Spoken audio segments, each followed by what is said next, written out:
sit and breathe for a minute. Sit and breathe. Welcome back to the show, Chaz. Oh, man, it rolls on, doesn't it? Does Narrabeen start today? Narrabeen? Yeah, Narrabeen. Will it start today? Yeah, 2 o'clock. Well, Forecast? I don't know. I think the forecast looks pretty promising. Abysmal? Oh, it does? Dismal or abysmal? Could be both. Yeah. The forecast, though, for Newcastle, I thought was also abysmal. And looking back and getting to decompress a little bit, thinking about it, that finals day had some fun-looking surf. I mean, amazing. Yeah, totally. Humping surf. I mean, that's the thing. I got a lot of flack from Newcastle locals, Merriweather locals, being like, why you guys always talk crap about the waves? Like, it gets good here. Yeah.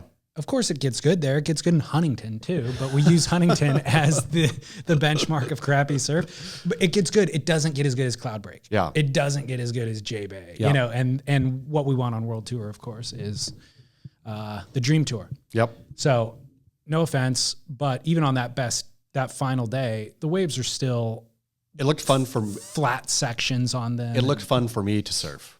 When I look at Cloudbreak, I think, oh man, I would get pitched right over the falls and drilled to the reef.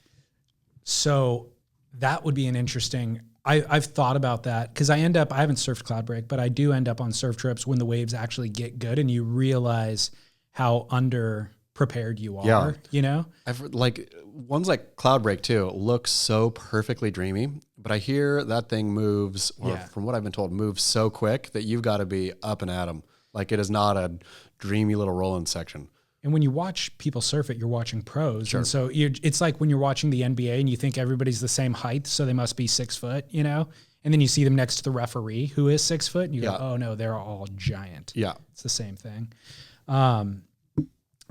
Lots to unpack there, but maybe for another show. Yeah.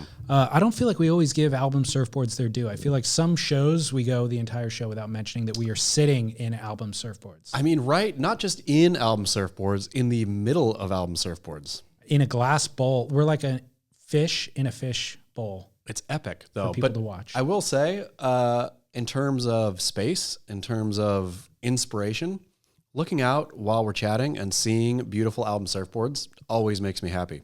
I agree. Nobody but nobody does a surfboard as pretty as Matt Parker. It's hard to argue with. Yeah. It really is. So shout out to them. We have merchandise available.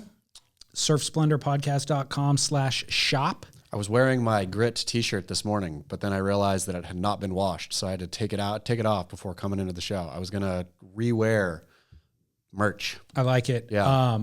And listeners should get on that because we have new merch coming and this stuff that is currently in the shop has limited quantities. So get it while you can. And then the new stuff will go out. Obviously subscribe to avoid commercials and support the show. You can do that also on surfsplendorpodcast.com.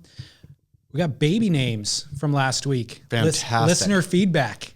What do you got? Excited. A couple of people said Chaz. Okay. Chaz Scales. Yeah. How do you feel about that? It's okay. I like it. I think you could do better. I think I could too. Yeah. First of all, I don't think Lauren would go for it. Yeah. So there's always that. Would you? Factor in. Here's a thing though, right here, an interesting point, and I'm glad we can discuss this right now. What do you feel? This is a barrel or nah, but since I'm introducing it here, I will not package it that way because that is not the way the show goes. So, what do you feel about people who name their children a nickname? That is their name, right? If you named your kid Chaz, because Chaz is a nickname for Charles. My name is Charles, right? Yeah. Charles David Smith. Very Anglo. I don't like it. Yeah, when you name your kid Bob and you say, is your name Robert? No, it's my name. My official name is Bob. See, Bob isn't even a great example because Bob's almost become its own name now. Kind of, but like Chaz is more of a nickname. I mean, what about Guy? But Guy is a full name. I always think of Guy as being short for like Gaetano. I don't think an Italian. Is it? Is Gaetano even an Italian word? It is. Like Gaetano. Okay. You know? I think Guy is its own. I mean, I would. Like Guy Ritchie is an Italian. Guy Scales would be pretty sweet, though. I kind of like Guy. Yeah. I didn't even think about it as an option, but you're right. It is kind of good. Should I name him Gaetano and then we just call him Guy? What have we spelled Gaetano? Not the way I just said, but G-U-Y. G-U-Y. Tano. All right, this is going on the list for sure. But the guy scales. It's always really frustrates me when parents name, if you want the nickname is there for a reason. It's an established, it has precedent. It's not made up. It has historical precedent. You can name your kid Charles and call him Chaz. You can name your kid Robert and call him Bob. You can name your kid Gaetano and call him Guy. You can do whatever you want, right? But why rob the poor child of a name? Like in naming them the nickname, then you're blocking off because with Charles, for example, you have Chuck, you have Charlie, you have Chaz, you have, I don't know, that's probably it, I suppose. But there's 3 nicknames there. Yep. And Charles. David, you got Dave. That's it. Davey. Yeah, that's true. David, Dave, Davey. Yeah. What about people who are named, I got another good one. Shoot. Oh, damn it. What's that guy on that 70s show's name? Ashton. No. Topher. Guys named Christopher who go by Topher instead of Chris. I didn't realize they were doing that. That's what it is. Their name is Christopher and they're going by Topher instead of Chris. Chris got so played out over the years. Wow. We're going to be Indian, go Topher. Isn't that? Never thought of that. It's true though. Does that bum you out? I thought Topher was its own name. No, Topher is the back half of Chris. That's Topher. weird. Are there any other names they do that with? None that I can think of off the top of my head. But like the dude who thought that up first, oh man, just start Chris. calling me. Chris is so played out. Just call me, I'm tired of the Chris. Lop it off. Call me Topher. Someone's just going to start going by Fur eventually. I mean, Christopher, though, there is a lot of nicknames. You got Chris. Yeah, of course. You got Topher. You do have Fur. I've known a couple Fur way. Christophers. Yeah. I want you to just start calling me Vid. Yeah, Vid. Vid Scales. I mean, you fully could. It almost sounds like a name, like a Russian or something. Vid. Yeah. I think it is Indian, in fact. Vid. Yeah. Cool. But back to the listener feedback. What did you get from the listener? Middle name, Superfoods. Like it. Like Laird Superfoods, Yeah. but we're not going to go with Laird. We're just going to use Superfoods. It's perfect. So it could be Guy Superfood Scale. It could be. It really opens up some branding opportunities. Yeah, it for sure does. I wonder. Baby food. Do you think they could have their own baby food line? Do you think that you could have any branding opportunities? Do you think anyone would pay you for the middle name? And would Lauren take it? What would it have to be? Depends what the price is. Yes, I could talk her into it if she's a pragmatic woman. Yep. And if the dollar amount was right, absolutely. If Laird is looking to expand into the baby food market, this would be an awesome opportunity. What would you charge like athletes give the head to Red Bull, et cetera, et cetera? What would you charge to give the middle name to a brand? I'll sell myself for cheap, but if it's my baby, yeah, $2 million for the name. Could they talk you down to $1 million for the middle? Open a briefcase full of $1 million cash, and I probably won't say no. Yeah. Okay. If you did it all complicated on paperwork and there's some points on the back end or something, or a percentage of sales, I'd probably say no. Yeah. We're going with 2. But if we're just talking the name. Yeah. Yeah. Just the name. Sell the name. Yeah. $2 million. I'm fine with. Okay. Sweet. Yep. Well, what are some other ones? Other name options? Yeah. The undeniable best was Kaio. Okay. Kaio Scales. Kaio. I mean, it'd be put Project Abelli at a whole new level. It really would. Yeah. And it's unique. It sure is. People call him Chow for a while. I remember, yeah. I used to Chris Cote used to call him Chow on the broadcast. Yeah. Not ironically. No. Like he actually thought it was Chow. His name was Chow Abelli. Yeah. Chow. Which is just inverted 2 letters. I saw one on Matt Warshaw's beautiful and wonderful Wednesday wrap, whatever it's called. The Sunday Joint. He also does the Wednesday wrap. I think I caught it on the Wednesday wrap. I didn't know he does a Wednesday wrap. Wednesday wrap is, I think, a shortened version of the Sunday Joint. But does it come to email? I think the Wednesday wrap, if I'm not wrong, is on Instagram. Oh, okay. Yeah, I think that's his. I think he wraps it. He wraps the Sunday Joint on Instagram on Wednesday. Gotcha. I do believe he can correct me where I'm wrong. But there was the thing was about Duke Kahanamoku. One of the co-players was Chick, and there's been a lot of great Chick, like Chick Hearn of the Lakers. This Chick, he had a normal last name. Chick Scales would be pretty sweet. It's almost or not unconventional. I don't know the word I'm thinking of, but you think it's a female name. Sure. It's like a boy named Sue, kind of. Yeah. Yeah. But except there's no chicks named Chick. No, there's only boys named Chick. There's only, and so, well respected. There's two of them right there. That's Chick the exact, and Chick the Surfer. It's the exact argument that I used to try to talk Lauren into Wolfgang. Oh, yeah. Wolfgang, I'm like not joking, I think is a phenomenal name. Sure. And there's only two, and they're both geniuses. There's Wolfgang Amadeus Mozart, and there's Wolfgang Puck, and they're both geniuses. What was Poison's? Isn't he a Wolfgang? Poison's lead singer? No, there's only two in the world. I think Poison's lead singer is something. Sebastian Bach. Sorry. There you go. Yeah, Bach, Wolfgang. There you go. Wolfgang's a great name. I know. Wolfie. She's coming around to it because I just keep giving her other terrible options. Do you have any Austrian roots that you could lay claim to? No. Not even. I'd have to do a test. 23 and Wolfgang? Yeah, I'd have to do a test to really know. What is Lauren's general makeup? Is she generic white? Yeah, same here. Okay. Both of us are. Yeah. Yeah. American mutt? Western European, probably mostly. Yeah. British. Have you ever in your life either been proud of being an American mutt or bummed that you were an American mutt? Like Never. when people look at or talk up their Irish heritage or their Romanian heritage or their Kenyan roots or their any other thing, where you point and say, it's got some German, got some British. So that's why I've never done the 23andMe is because I don't care what the results say. Yeah. If the results said something that my parents had already told me about, I don't really feel that much pride towards it. And if it found out that it was Kenyan, I also don't feel much pride towards that. Like, I really don't care. Yeah. And I wish I did. I'm actually envious of people who do have like really pride for being Italian or when whatever. The St. Patrick's Day rolls around and all those Irish are out there and I'm jealous of them. Green and orange. Yeah. Yeah. And my grandfather was born in Kauai and he's Portuguese. His parents came from Portugal. And so I do have certain, affinity or soft spot in my heart for that. So you're Hawaiian. When I go to Kauai, it's like I do feel in a very, very bizarre way, like a cosmic sort of way. I feel almost like there is home. Like this kind of feels like home. I hope you tell people there that you're a local when you have that feeling. Usually when I'm paddling into a wave is when I shouted at them. Derek Riley wrote an article that I would like to think was dedicated to me. Yeah. This week. Do you remember which article this is? No. Did he write about babies? Having babies? He did indeed. And my name is not in it anywhere, yeah. But I know this was about me. Yeah. I'm not going to read the title because it's long, but I'll just get into the article. Who doesn't want a gorgeous little bambino to bounce on your knee and raise to greatness? A realization of all of our failed ambitions.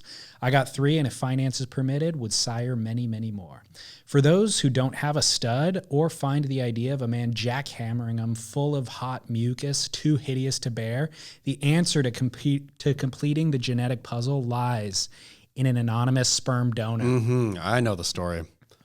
And today it was revealed that Australia's most prolific sperm donor, known only by a serial number and his dreamy physical characteristics, a blonde, blue-eyed surfer, has fathered an eye-watering 48 children, including 5 in one family and a handful of others living in nearby neighborhoods. But, and this is a doozy, the exploding number of dibblings, quote unquote, or donor siblings increases the chance that one of the kids is going to meet, have sex with, and impregnate or get impregnated by his half bro or half sis. Yeah. Hillbillies. Queensland, the Courier Mail reports, and he goes on to quote the article.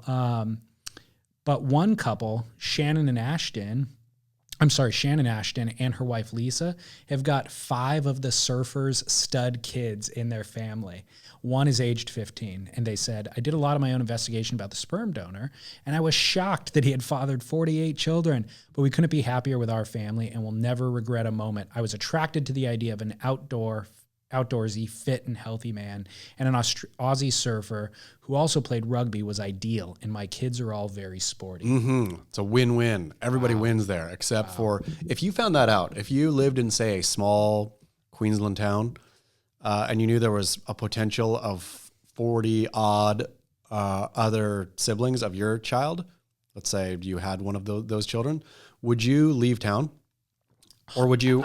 Great question. Or would you risk? I wouldn't date in town. Let's put it that way. I'd set my Tinder geography to out of town. Yeah. Do you think that you would know? I mean, because it's interesting. It's a half. It's not like a cousin where I feel there would be enough genetic mixing where you wouldn't necessarily know. But I feel that if you were kissing on your half, that you would think these features. But again, people fall in love with people who look like themselves. All the time. Often. All the time. It's not so much looking that would be the offensive part, looking similar. It would, be the fact that you're sharing DNA or of course. But I just wonder if you wouldn't know. I wonder if you'd know on a cosmic level. You wouldn't identify, hey, we have the same nose, but you would like sniff it out like a pheromone. You know? Like when a twin who lives on the other side of the country breaks a leg and the other one feels a pain in their leg at the same time. Something like that. I would hope that nature had like worked that out somehow. Just to make sure, just in case when sperm donors are a thing. Yeah. And in case one guy sires too many children, that's the pheromone. I mean, it's like Genghis Khan. Yeah. Right? Yeah. Like we all have a percentage of his DNA in us. Maybe not all of us, but like a large percentage of the population does. What do you think this guy was getting paid? I've never looked into this as a career option, but sperm donating. Yeah. How much did he make on 48 kids? I have no idea. I bet he made, I'm going to hope he made like $1,000 per. $1,000 per. Do you get $1,000 per? Well, think of all the money that slipped through my fingers, Chaz. Well, I don't know. I wonder, are you paid for successes or paid for attempts? I think you're paid per contribution, per shot. So it doesn't... And whether or not they use it, because I think they just keep it for a while, right? They're not walking into the other room and injecting it at the... Yeah. I mean, to be honest, I have no idea, but you know what I do know? That one of our listeners has donated sperm. So please...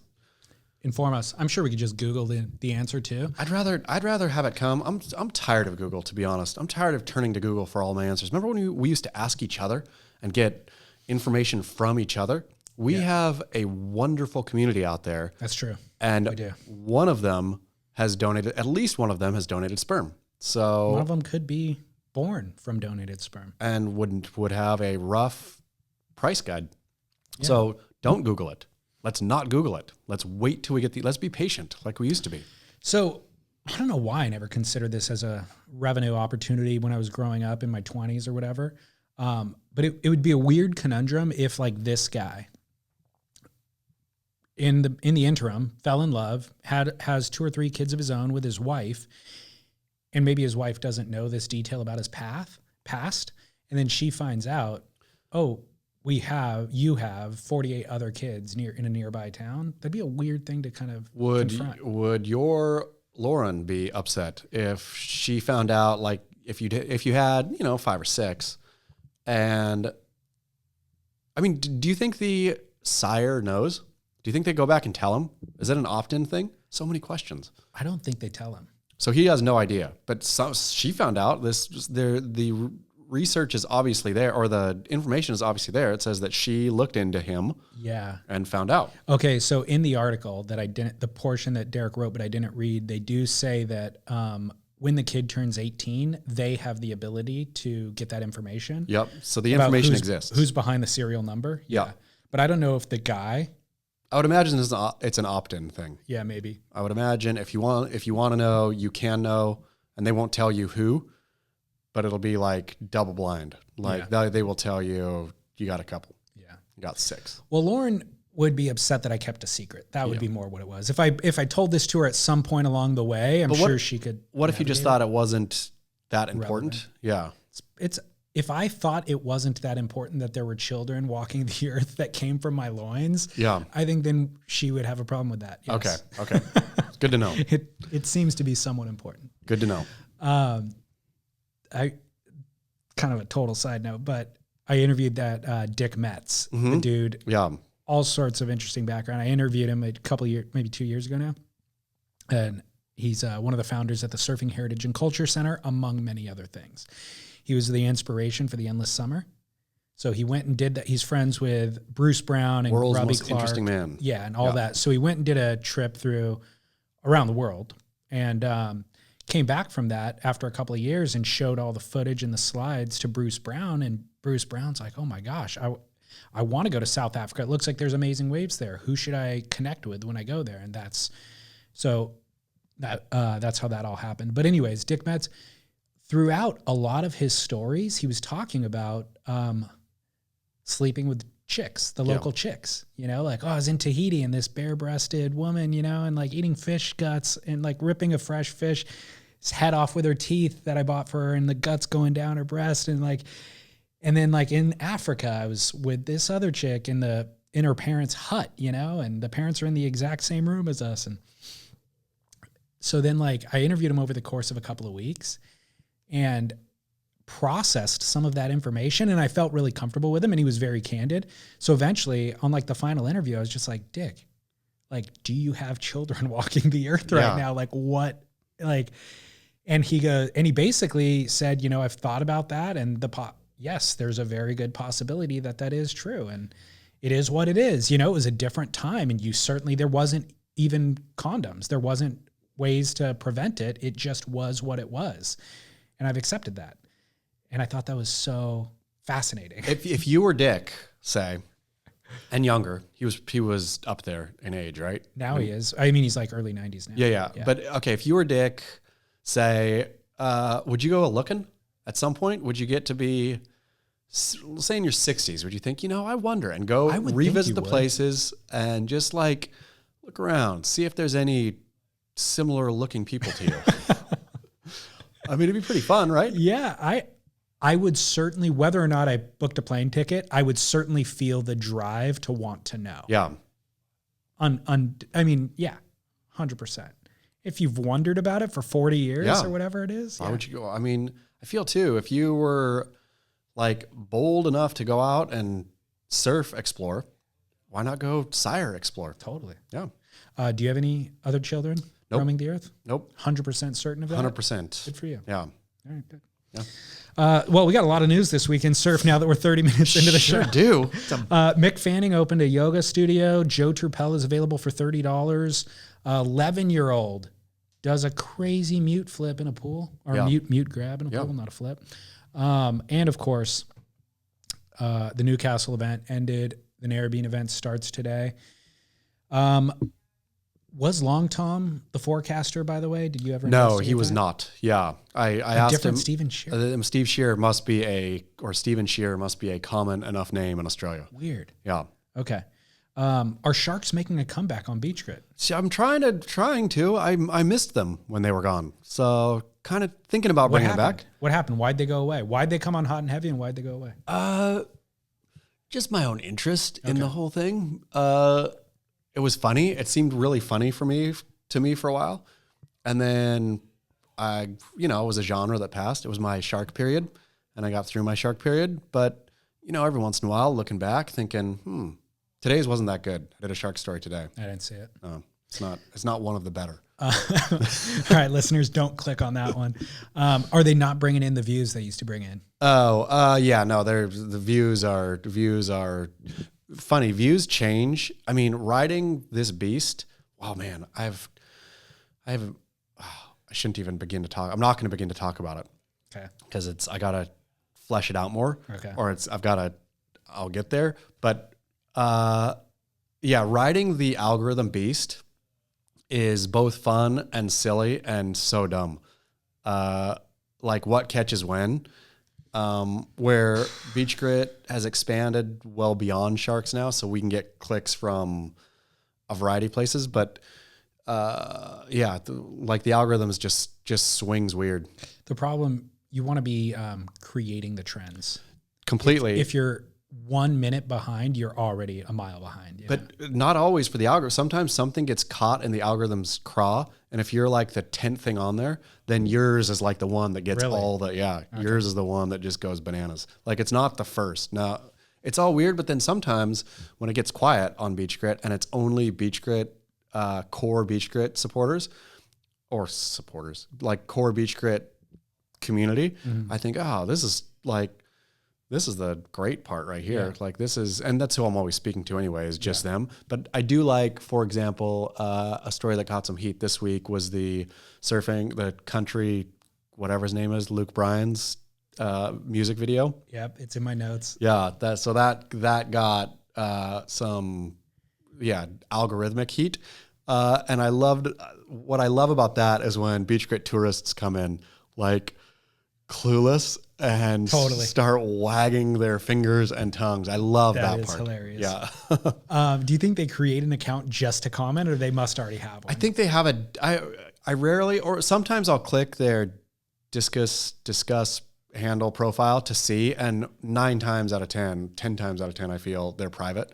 And so I can't see what they're, where else they're, chatting. So we will get into that Luke Bryan song in Barrel or Not. Yeah. But I loved the angle that you took on it, which is, do you want to say what the title was? I mean, just the surfing against all odds, surfing grows a shade wider. With the color palette of different whites.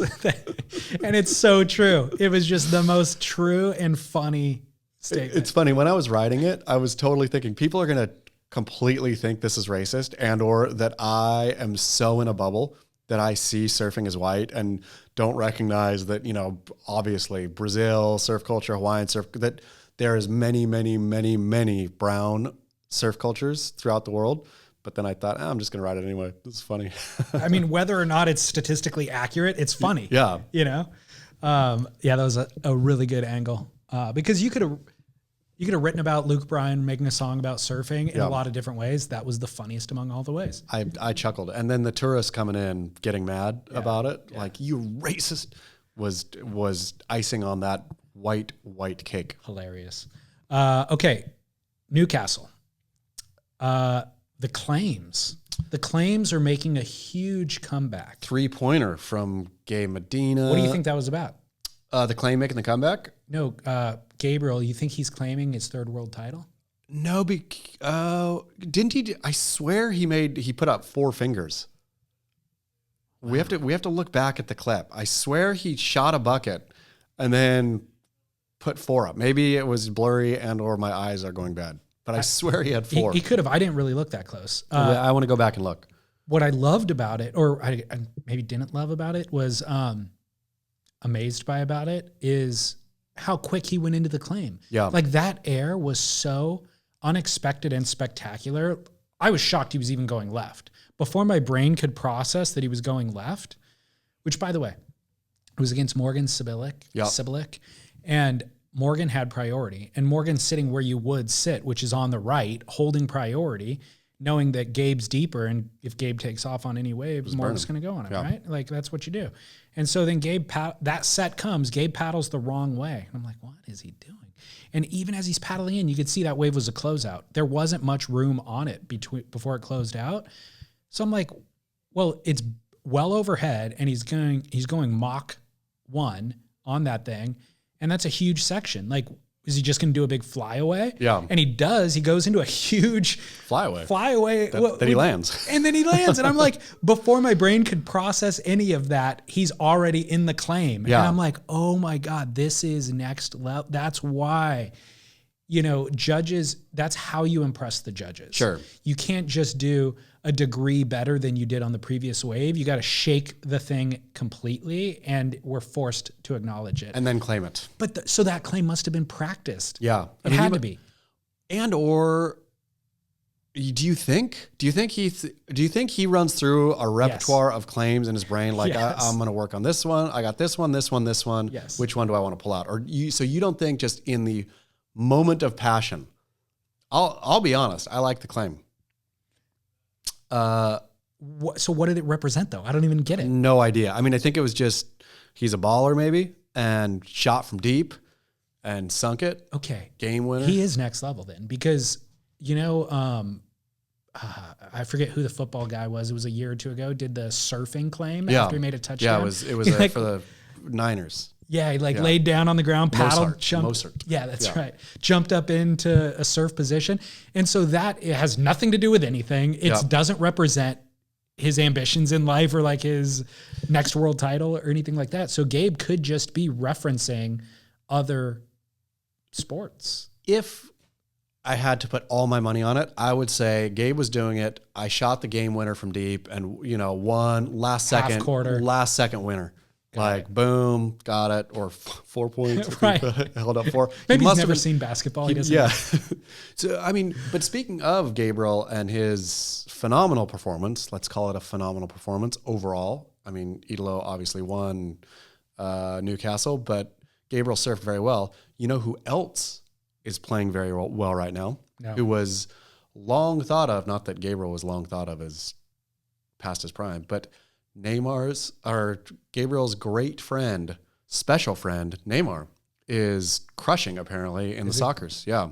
Are you following soccer now? I just saw a headline, and I think he plays for Paris Saint-Germain, and that something about Neymar is back, something like, okay. or he is playing like everybody always wanted him to play. Something positive about his play. So I wonder if their special relationship is helping them both out in their respective sporting careers. Twin powers activated. Yeah.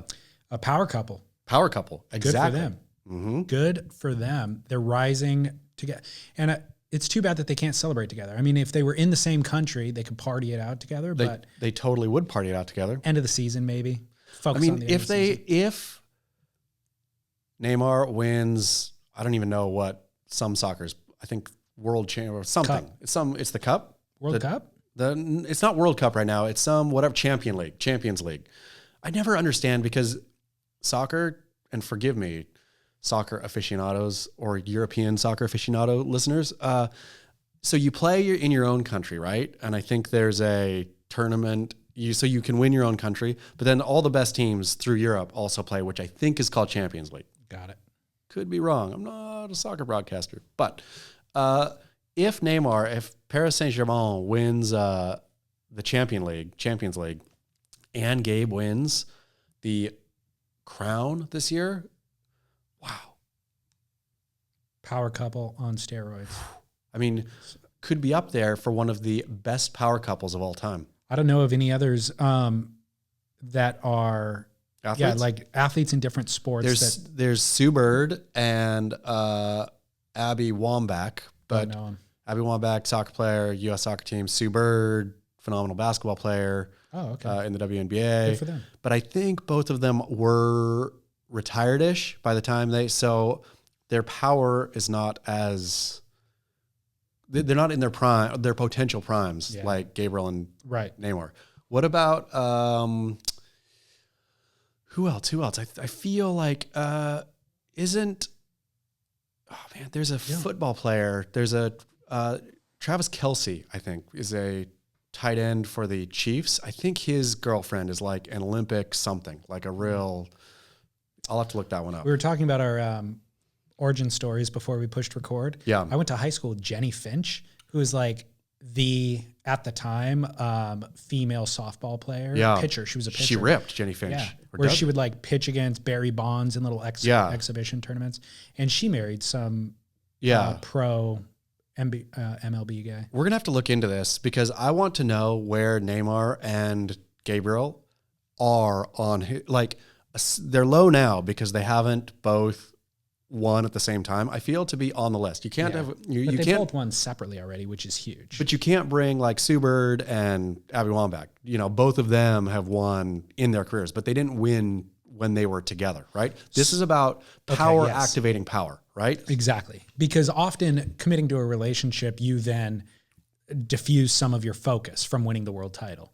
But what? Which part made you laugh? Just talking for this so long with a straight face about Gabriel and Neymar on the list of historical, but it's totally true. I don't know why I laughed. I'm not kidding. So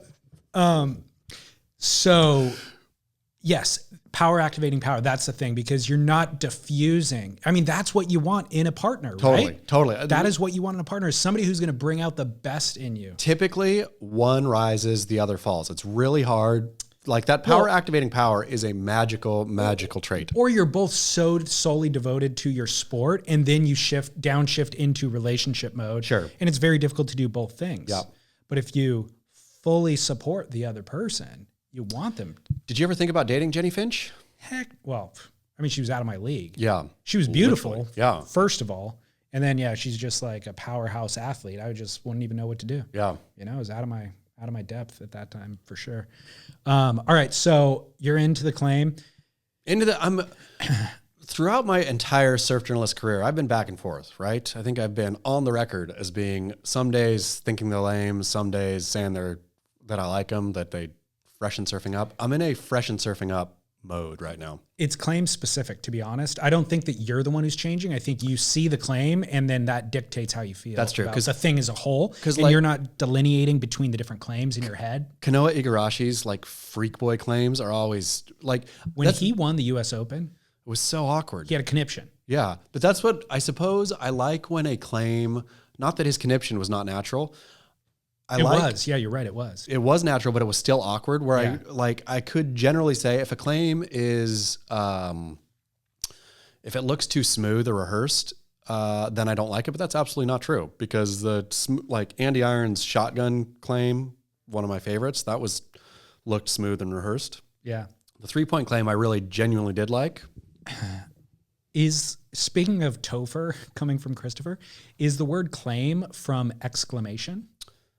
They're probably part of the same. It wouldn't be from the word, but they probably share that whatever the Latin. Yeah, the claim part of it because exclaim. Yeah. Yeah. To claim something, but to claim something and to exclaim are two. In this sense, it's the same. Yeah, in this sense. Yeah.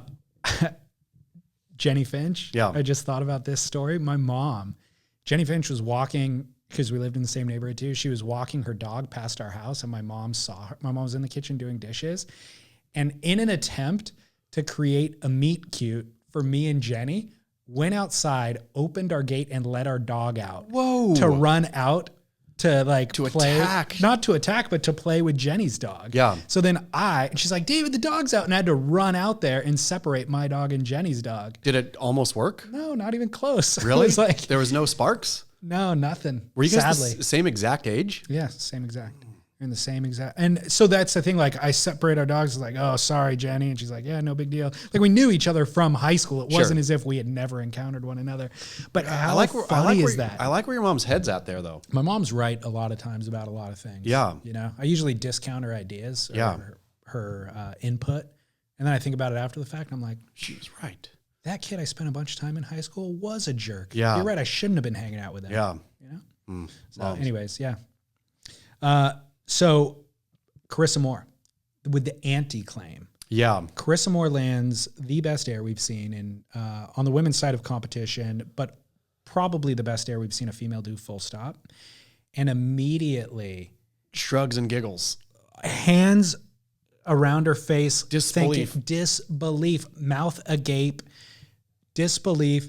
And then, yeah, you're right. After she kicks out, shoulder shrug. She's looking at somebody on the beach like, I don't even know how I did that. I'm going to say straight up Kelly Slater move.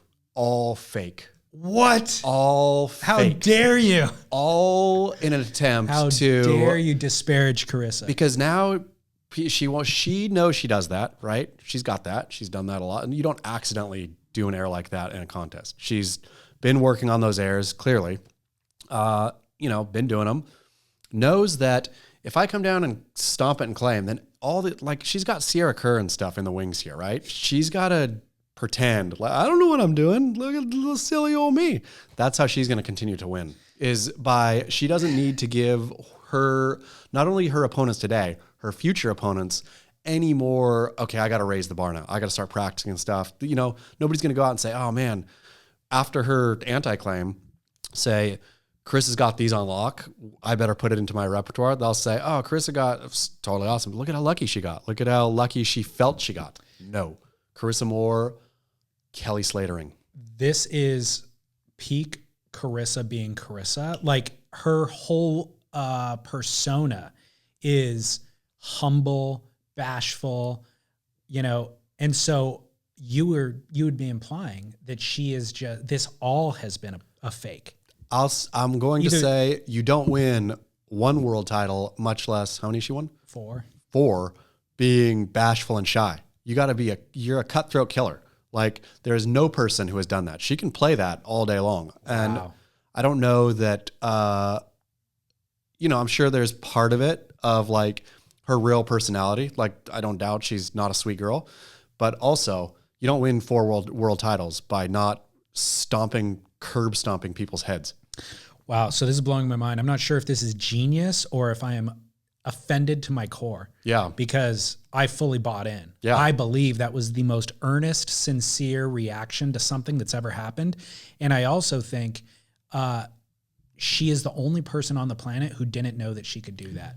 That's why which lends to your argument. That's, we knew she could do it. I saw her do it, and I'm like, that was incredible, but I'm not surprised. Why is she more surprised than I am? I'm telling you, to curb stomp Sierra Kerr. Or Joanne DeFay in that sense. I think she's shooting down the line. Yeah. Like, I think she's thinking, I got real progressive aerialists coming up. I don't want to give them any chance or hope. Crazy. Yeah. And I bet Carissa too is thinking, I got to do better than this hair. Like, this is only the start. I bet she's really working on her air game. Crazy. In the off season. Yeah. Okay. Curb stomping. Wow. Yeah. Scary. Yeah. Scary, actually. So congrats to her and also to Idolo. Yeah. Which the chasm between Carissa and Isabella Nichols in that final was almost awkward to watch. Sure. And so there are contenders who can go toe-to-toe in that final. Caroline Marks being one of them, who she beat in the semifinal. Tyler Wright, who lost early in the event. Tyler Wright had a shocker to what you were speaking of in shows 2 or 3 ago. That these venues would allow for disruption? Her like being all caught up in social stuff is going to steal from her competitive ability. Agreed. I still believe it. Yeah. That happened. Yeah. Good job, Courtney Conlog. Out early. So it's, anyways, Isabella Nichols, I love. And like we talked with Travis when he, what was it? Surf Film. Yeah. That's the name of his surf film. And Isabella Nichols had a part in it. And we were like, dude, her free surfing's incredible, right? And so it's great to see her on tour. She deserves to be there. She earned her way into the final, all that. But gosh, the disparity, I think she got in her head a little bit, but the disparity between her surfing and Carissa, aside from that air, her rail game was just next level. I mean, again, I think we talked about it last show. Did we talk about it last show? I'm not sure. That the surprise, talking about Ultimate Surfer coming up and all this, there's nobody left to discover. No. Somebody said on Beach Grit, and I can't remember if we talked about it here, that, no, we didn't talk about it here. Somebody wrote on Beach Grit, the surprises are going to come on the girls' side. Like, there's of the 12, and up kind of girls. There's going to be a whole bunch of these girls who are going to come and blow our minds. And we're going to say, whoa, I never, I thought about it and I was thinking that is completely true. And how fun that is. Like that women surfing for it's honestly to me just as fun as the men now. Like there's interesting storylines, there's heats I want to watch, as many almost as on the men's side. Yeah, I guess for the Ultimate Surfer question, whether they're going to pluck somebody out of obscurity, is there somebody who doesn't already have a YouTube channel with 100,000 followers? I think on the girls' side, maybe there is. We'll see. I mean, because I don't know if this is true, but I would like to feel that there's a bunch of girls just out surfing and I would hope not caring about building profile yet, or just out ripping, right? And Caroline Marks came out of obscurity, it seemed. And maybe she might have been just ahead of that. Even just YouTube being thing. on the women's side. I mean, it's like the stinking NCAA thing where, they show the men's locker room is like stacked for the Final Four tournament, and the women's locker room has nothing there. Yeah. Women's surfing is allowed to be obscure because awfully and rudely, nobody is really looking. Yeah. The brands aren't pushing it like they should, right? It's allowed to kind of be dark. which I think that darkness is not going to last much longer, though. I think a light is going to get flipped on there, and all of a sudden, the girls are going to be the better and bigger ambassadors. Yeah. I mean, they're more marketable. I think women's, sure. I mean, if the Olympics if there's any wave there, any even half wave, the women's side will be more interesting than the men's side, than the men's For the general viewer, they can't tell like the degree of difference between a Kolohe Andino, whatever turn he's doing versus, Coco Hose or whatever. Yeah. And to them, they're equal. And so Coco is way more compelling and more charismatic, more everything, Mick Fanning's going to be surfing in Narrabeen as the wild card, the Rip Curl's wild card. How do you think he's going to fare in that event? I think he's going to get like quarters. I think so too. For sure. He's going to, who does the wild card take on in round 1, heat 1? I mean, the heat draw is obviously up. But Morgan Sibilic and Italo Ferreira. Okay, but there's no losers there, so it doesn't really matter. But I would argue at Narrabeen, Italo's going to win that heat. Yeah, but Mick will go into the seeding round then. And it'll take out Jadson. Precisely. He'll go into the seeding round. He'll take out Jadson. He'll get to once Mick gets out of the seeding round, I think he'll go to the quarters. He's got enough competitive savvy. Obviously, he's won 3 world titles, and he's not far enough out of retirement to where he's gained 30 pounds. And again, the men's field, unlike the women's field, which I feel is progressing by leaps and bounds, the men's side has more or less stagnated. Like Mick Fanning surfing that he was doing 10 years ago is still more or less the standard. Italo Mix is better than the bottom 20. Yeah. Let's put it that way. And, Italo's, the air thing that's happened is like fantastic, but it's now such a finely tuned thing, right? Like nobody's throwing another whole extra rotation. Right. When they're, remember for the years when somebody would do an air and then like a rotation would be added for the year, right? Like somebody would go around one more whole time. Whoa. Obviously, I think surfing is kind of in the air, has reached its max peak rotation in terms of what you can actually do. Do you think that's true? I think it's true with self-generated power. Yeah. Like you'll start seeing double spins at North Point. Yeah.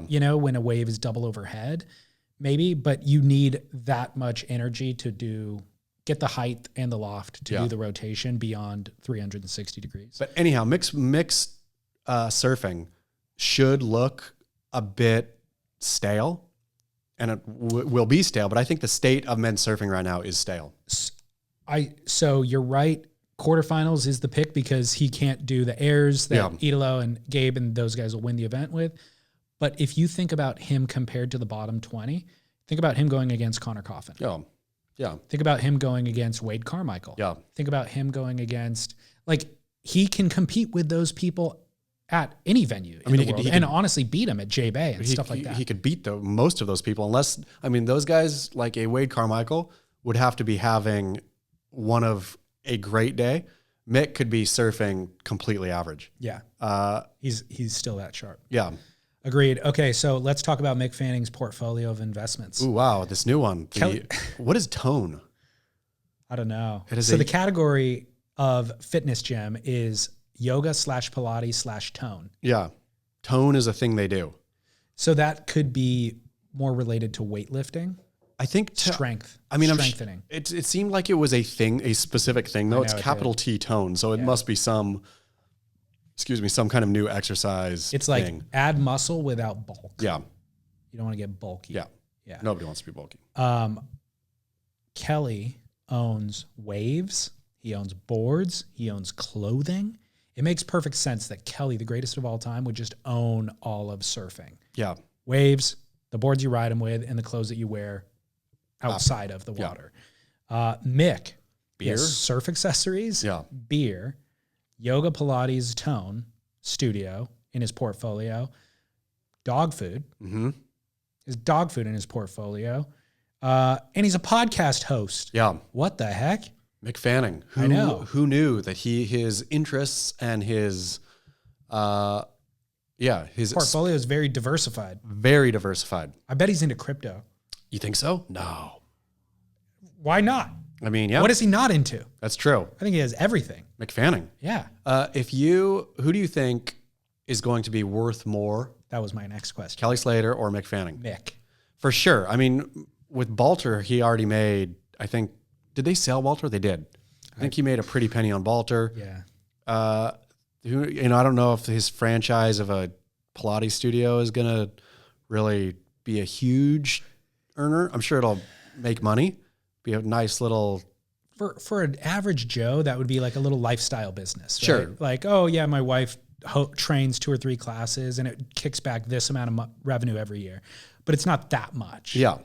For him, it seems like an odd pick because he doesn't own the whole license. No, he owns a franchise, which is a weird thing for him. But if in your diversified portfolio, if you think I have this steady little earner down here, right? It's not huge, and I could flip it in, maybe a couple years for a couple $100,000. Like somebody will buy my franchise because it's a nice little, it's a nice little moneymaker, and then I'm gonna sell the dog food to Laird Superfood for X amount of millions, and then just keep my portfolio rolling along, keep doing new stuff. Why does he stinking podcast?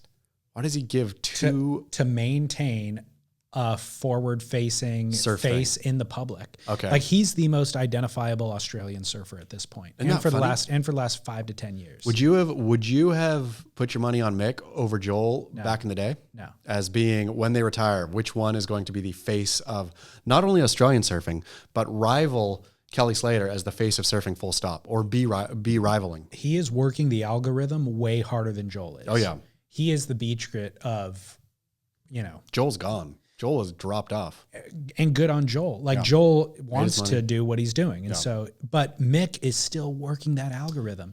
I think Mick has a lot of investment properties as well. As part Even of that. better. That's the safest thing. Yeah. So I really do see, and I don't know Kelly's real estate holdings, but I would argue in 10 years, 1 decade's time, Mick will surpass Kelly Slater's net worth. I mean, Kelly's not sitting on anything right now that I know of, at least, that could be theoretically sold for millions and millions of dollars. He already sold the wave pool.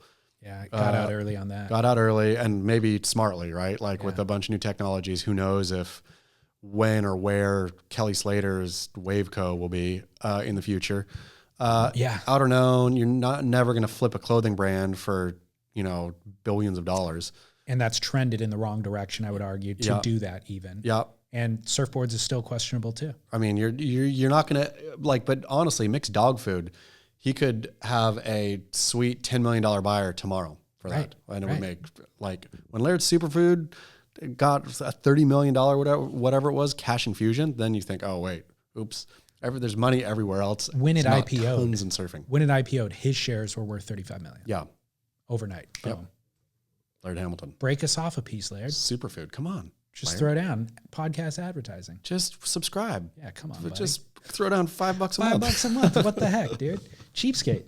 All right. So one final thing on Narrabeen and the WSL.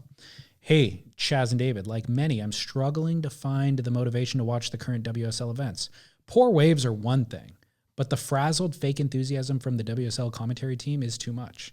Since you guys have to sit through at least some heats for the podcast anyway, how about doing an alternative parody commentary on YouTube for a couple of heats at Narrabeen or maybe Rottnest? You can be trusted to call it like it is. Here's some possible talking points for you. How the hell does 3 backhand turns to the beach ever score a 9? What's Ronnie Blakey smoking to get that Joker's permanent grin, and where do I get some? And number 3, the uncanny resemblance between Joe Turpel and a Quokka. I saw that. I never realized they look alike. They look very much alike. He provided the side-by-side comparison with a Quokka, and it's pretty spot on. Yeah. I wonder if they could put a Quokka in the booth on Rottnest, and if nobody would really know for a while. They would think Joe's being quiet. Joe's being like 3 heats. Joe's never quiet, so somebody would sniff that out real quick. Be like, what's going on with to this wonderful listener though? Stay tuned. Okay, I got something in the works.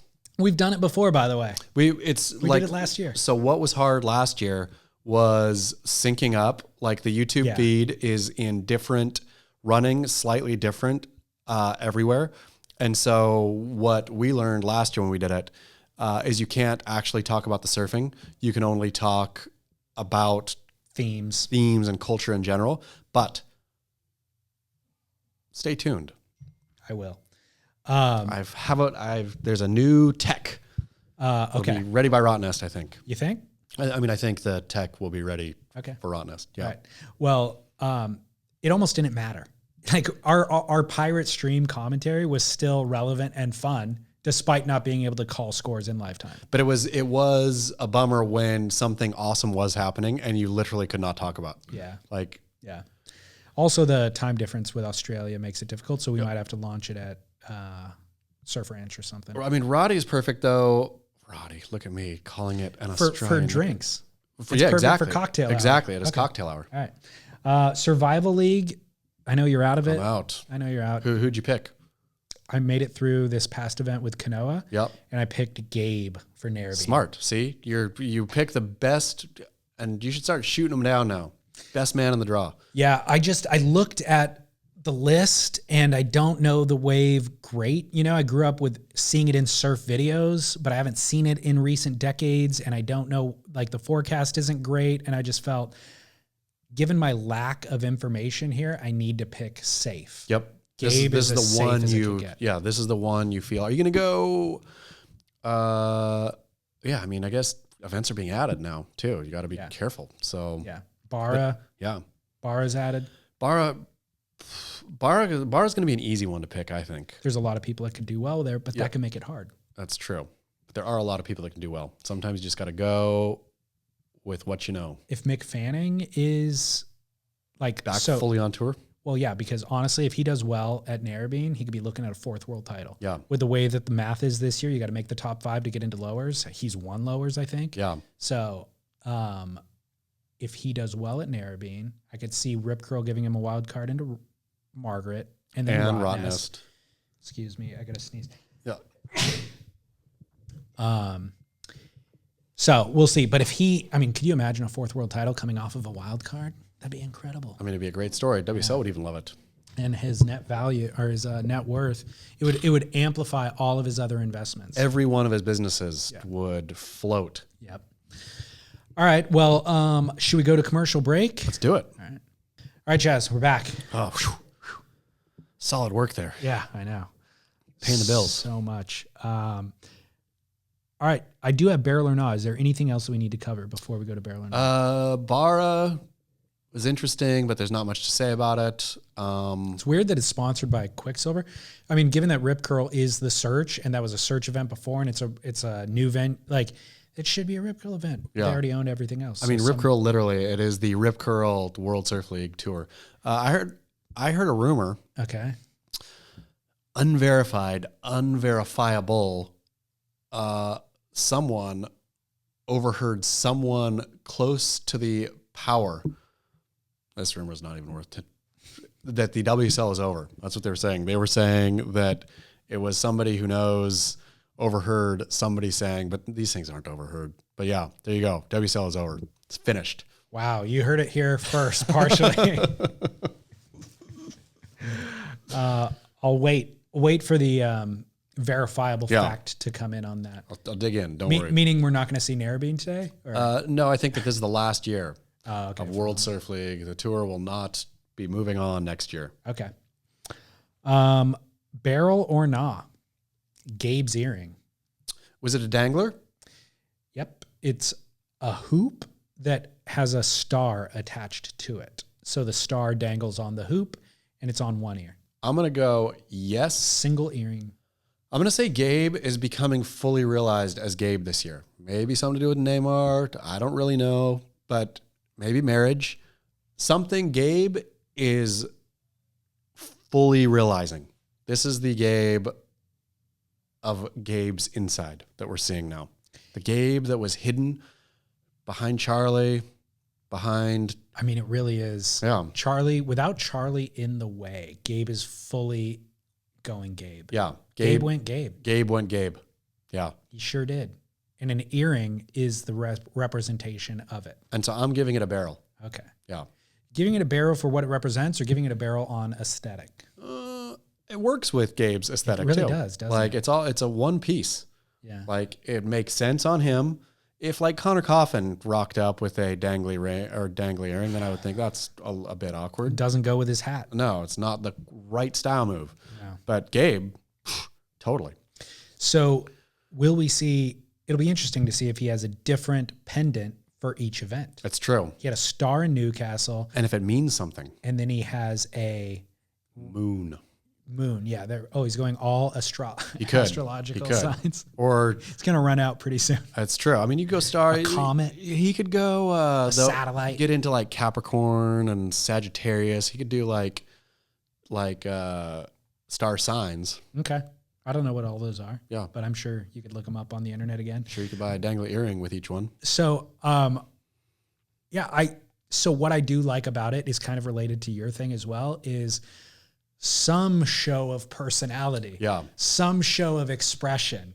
And yeah, it's a move that nobody else would have A, done, B, pulled off. Yeah. But it feels very accurate to Gabe, and I'm for it. If a Mikey Wright, say, would have done it, then I would have thought, okay, here's Mikey Wright playing dress up as Australian Bogan yet again. Like, because the sponsors want him to lean into that. Yeah, identity. like, oh, your Bogan thing is really working, so keep on pushing it. Mikey Wright's Bogan thing seems so fraudulent to me. Yeah. Like, clearly, he's not a outback Aussie derelict. Like, he's grew up. I mean, I stinking remember seeing Mikey Wright running around as a kid. He was not a bogue. Yeah. It's like when Kolohe plays redneck, but Kolohe never plays super redneck. Kolohe doesn't drive around in a jacked up Ford F-150, like with a chew in his mouth, denim shirt with cut off sleeves, waving a Confederate flag. Yeah. Like that's what Mikey Wright is doing. A version of that. Right. Pun intended. Embarrassing. I'm all for the cutaways to Gabe's wife. Oh, yeah. I'm like, holy cow, who is that? Oh, that's right. Gabe got married. Yeah. Yeah. Sitting pensively. He's rocking it. Pensively, but enjoying the show. She never seems worried. No. She is the Giselle to our Tom Brady. Well, where's Neymar then? It's a whole different, that's I guess not analogous. They're a power couple. Yeah. It's all copacetic, by the way. I mean, have you watched The Crown? Yes, I have. Yeah, there's in whatever season, there's with Princess Anne's husband, the photographer guy. Yep. There's a 3-way in there. Yep. Copacetic, dude. Works. All good. Yep. This is 2021. Who's to say? But I'm for Gabe, and this is a reinvention too. Like it's Gabe coming out. Yeah. And so he's got Idolo. Gabe going gay. He's got the adversary now, like an actual foe. Here's the thing, though. Here's the thing. And this is a reinvention to take on that foe. Does Gabe have enough in the tank? I mean, maybe with some Neymar's juice, he has enough in the tank to take Idolo out. But I put Gabe in heat last year before. Would have picked Gabe every time to win. I feel that Gabe, and again, that's my point. This is Neymar, the reinvention. Neymar power, but I feel the pipeline heat v Idolo broke Gabriel Medina. That's what you thought in 2019. Yeah. Guess what? They met there again in the semifinal in 2020, December, and guess who won that heat? Gabriel did. Okay. And now we find them in the final at Newcastle. And Idolo wins. Okay. So this is the back and forth. And I'm telling you, this is Gabe's reinvention is all about growth and finding new levels. So, but Gabe, Idolo, Nerbeen, final. Who you got? Idolo. I'm going to need to assess their progress through the event and also the waves and conditions, because the final at Newcastle could have gone either way. To be honest, Gabe's kind of the wave that he got his highest score on, which was the highest score of the heat, it was like a 8-7. Combination of backside maneuvers was incredible. Idolo happened to get a closeout on a right that he flung that huge air on, but it could have gone either way. If Gabe had gotten that wave, he could have done what Idolo did. It's really blow for blow between those two. Fun. I'm for it. Yeah, I'm all for it. Okay, barrel or not, country music. This is in relation to Luke Bryan's latest song. which we referenced earlier. It's called Waves. Would you like me to read lyrics or would you like to answer the barrel or not? Read some lyrics. Like that old surf shop had you in mind with what you got on, making those tan lines. It's like the ocean knows we're laying on this beach tonight. It's like the sand's been waiting for you to come alive, 'cause crashing into me and pull me closer, kiss by kiss, one after another. Don't let go, baby. Let this summer just keep coming in waves. Keep coming in waves. Keep on coming in waves. Keep coming in waves. I hate that kind of country. Like that real overproduced, overpolished country is like one of the worst forms of music. I think, I don't know how you get worse than that kind of country. But I do kind of, not that I listen, but I have a soft spot for like the Bakersfield sound, like all those like outlaw country bros. Is there an era you're talking about? Yeah, like I guess 60s. Yeah. 60s, 70s kind of outlaw country. What was Waylon Jennings. Yeah, Waylon Jennings, those kind of bros. Like, I can get into that. Yeah. I could see myself getting into that. So that's true. This is what we just referenced is pop country. Yeah. It's very, very different. It's awful. It's Nashville, Tennessee's kind of syrupy, like completely overproduced, digitized. Though I do like when like, maybe I just don't like it when men sing it. I like when like Miley Cyrus goes back to her country roots, or Noah Cyrus, her sister. I don't know. I will listen to Noah Cyrus's new song, something. Can't even remember what it's called. But Noah Cyrus has a new song, country, light, but country pop, but nice. Country, so I guess hip hop has gone this way too, where when I was a kid, there was a subculture that liked this type of music. And I could dabble in it. I could go in and get Tupac's album and go, holy cow, like this is good. Yeah. You know, and this serves kind of a mood in my life. I listen to this at these times. Felt the same way. Willie Nelson, you know, and even Marshall Tucker Band, you know, had some amazing songs for around the campfire. In this mood, at this setting, this is amazing music. It's all morphed into a homogeny now that I do not identify with. I don't think the quality is very good, and everybody listens to it. And so now it has no value to me. I think it could be argued that Luke Bryan's Waves is the worst song ever produced and recorded.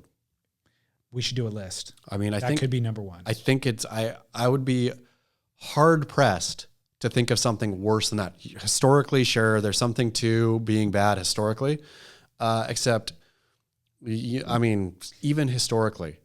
If I heard it on the radio, I don't know that I would be as offended as I was when I watched the music video. The music video is just downright terrible. I mean, it is cringy. It is embarrassingly bad with him crooning on the sand, but he's a superstar, isn't he? Yeah, I think people are going to love that song. Will they?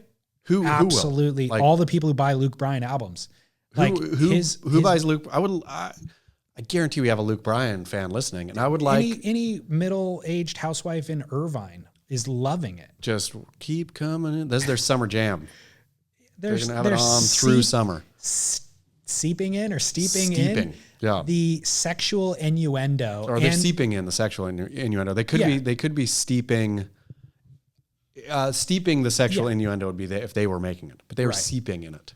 They're sitting in their room, thinking about being on the beach with their cowboy. Yeah, that's what this song does, and they're soaking it up. Well, the very positive, affirming end. These two fell in love, surfing young. Two protagonists of the song. At the end, the big reveal. They're old and still in love. If you didn't see that coming, based on the foreshadowing in the opening stanza, well, I would have been disappointed in you. I mean, I thought she was dead, to be honest. Yeah, that's true. Like the storyline was leading that way because they were getting sucked under by the current. You're right. Okay, fair enough. It's a fair assessment for you to make. There's a classic, maybe little known actually, Martin Short joke. He's like, I would never denigrate anybody who listens to country music. And for those of you who listen to country music, denigrate means to talk down to. Martin Short is solid. He really is. Oh, man, Marty. Did you ever watch The Morning Show, that Apple? Yes. That was a great first season. And Martin Short in that was solid. Martin Short, I mean, now just showing age here, but Martin Short and Steve Martin and even Chevy Chase. We've talked about Chevy Chase and not being really able to pinpoint his funny. Did we talk about that on the show? I don't know if we did. I agree with Chevy Chase, I'm kind of on the fence with. Yeah. But man, Martin Short and Steve Martin together, funny. Totally. Steve Martin, it's such a specific brand of humor to me now. And I'm surprised at how universal he was loved. When you look back and watch his stand-up, I mean, he was the most famous, well-paid comedian at his, what was that, late 70s or 70s, 80s, yeah. And he's crushing, but you're watching him doing his shtick. It's super offbeat. Yeah. Yeah. I'm like shocked that it actually translated to the broad market. But I think market. people liked like Andy, what's his name? Andy Kaufman. People liked offbeat more back then, I think, than they do now. Yeah, like maybe these days, I mean, you know, like a Chappelle, like it's just straight ahead funny. I mean, he just says funny things and makes funny observations and it's funny. It's not offbeat at all. He's doing nothing offbeat. Not that I'm a huge comedy, you know, like I don't watch a bunch of comedy or listen to a bunch of comedy, but it just seems like it's more straight ahead funny. It's often poignant and controversial, but it's not offbeat. Yeah, no, but like back in the day, I mean, Steve Martin's like, he's just straight offbeat. Yeah. It's very rarely directly funny. It's just offbeat. You know who I don't get at all? Kevin Hart. Oh, I don't get Kevin Hart either.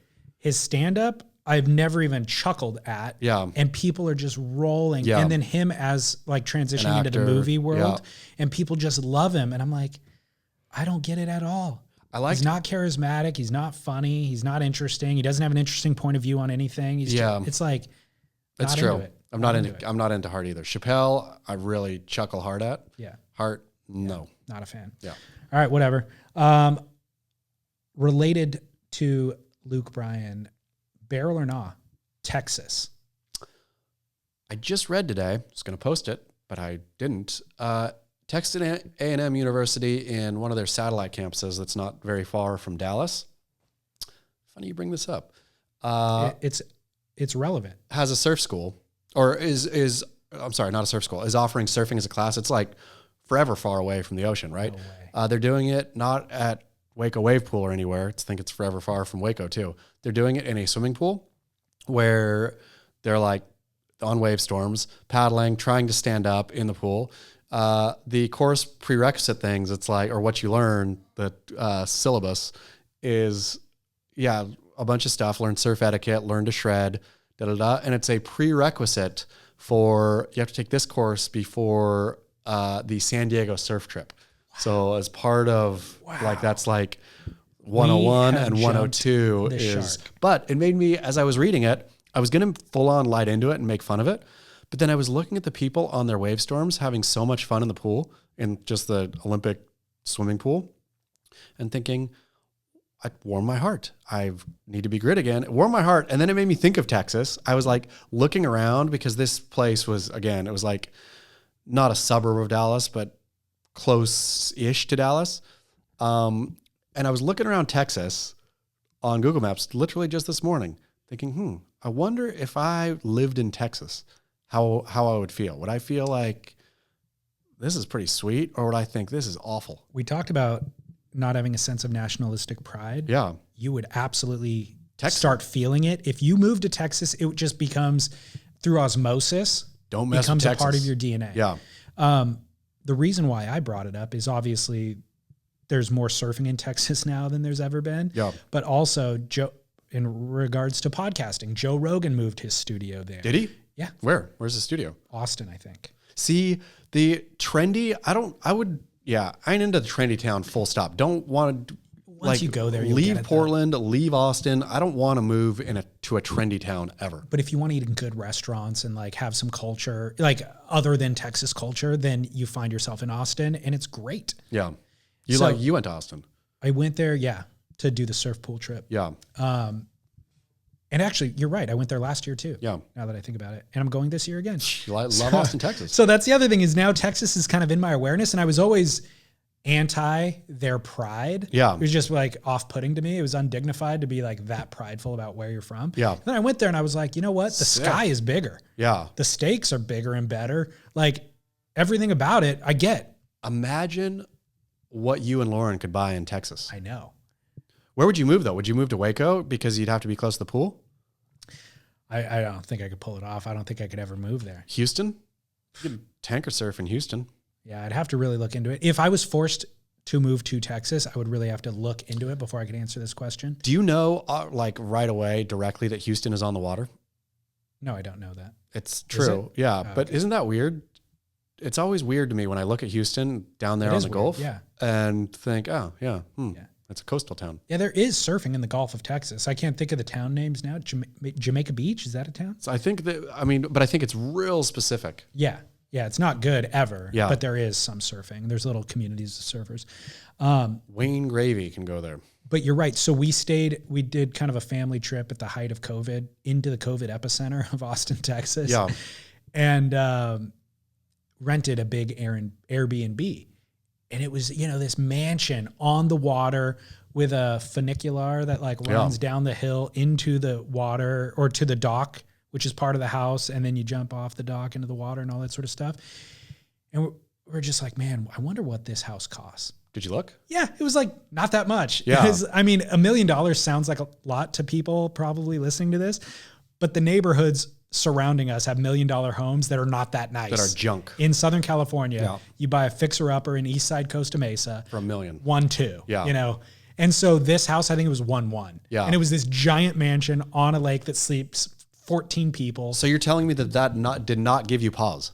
Of course it did. I mean, do you think? No, because you could also move to other amazing places in the U.S. for $500,000. Myrtle Beach. Yeah, for $100,000. If you right today, California's off limits, you got to move somewhere. You're just going home to tell Lauren, where do you move? North Carolina. Yeah. North Carolina, you could have a phenomenal lifestyle. It's under that $500,000 to have like a really nice house, depending on where you're at. Plenty of access to waves, depending on the time of year, but there are good waves there. And fishing, outdoors, mountains, access to Charleston, to Savannah. You can get to New York if you need to. I'd really be tied between Asbury Park, New Jersey, and Charleston, South Carolina. Love Charleston. Charleston's so fantastic. Asbury's great, but it's also... It's more great. There's too much city and like. It's pretty great. I know. Asbury Park is like the town itself is great. I really fell in love with Asbury Park, and the waves are good. Waves are good. A short train ride away from New York City, but you live in Asbury Park. Those houses on the like canal waterway kind of things there, beautiful homes. Better pizza too. Stinking the boss walking around. The Stone Pony. Yeah.